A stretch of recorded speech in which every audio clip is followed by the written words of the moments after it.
Hi there. I was reading my Bible today and I noticed some things that are worth sharing. So I'd like to talk about witnesses. I'm not talking about witness in the sense of evangelical witnesses where people go and testify about Jesus. It has its place in scripture. But for today, let's talk about a different kind of witnesses. What I like to call the unusual witness. So let's look at the book of Esther. It's a quite popular book, so I know a lot of us are familiar with the story. But my attention today is on when Haman decides to impale Mordecai on a 75-foot pole. It's interesting that he decides on it that evening. He's actually advised to do that, and in that same evening, he's able to get a 75-foot pole built purposely to impale Mordecai. But that evening, when he made his decision and he had the gallows made, the king could not sleep. And then the king had the records read for him. In the reading of the records, it came up that Mordecai had saved the king's life and he had not been rewarded for it.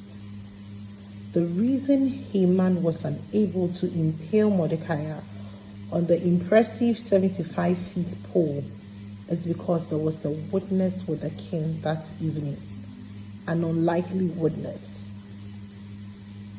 So Mordecai, instead of being killed in that morning, was arrayed in the streets of Shushan, dressed in royal clothes. And the very person who wanted his head is the person who was his announcer. That is strike one. Strike two is when the king and the queen meets or gets into the banquet with Haman. And then they finish dining and the king finally asks Esther, "What is it you want from me?"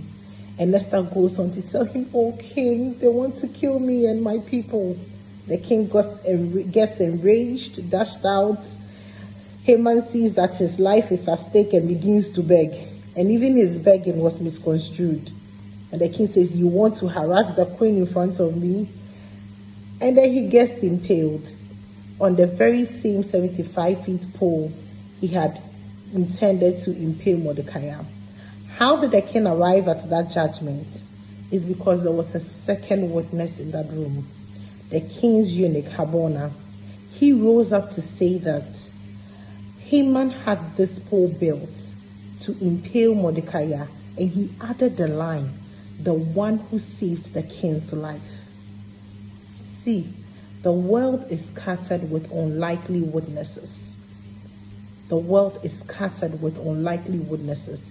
If you and I were to choose a witness in this case, we had gone for Queen Esther. Even Esther, who rose up to say, "He wants to kill my cousin, who raised me."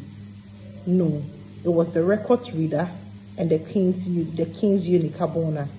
So as you go through life, don't look at people to be your helping hand. Look at God. Stay at the gate. Do the work. It doesn't matter how many times you try and don't get the reward. God is coming. There is a name God is called, Rewarder. And the people he chooses to use to reward you is at his discretion. So the records reader will come and the queen's eunuch or the king's eunuch will speak for you. So have faith and stay at post. Thank you.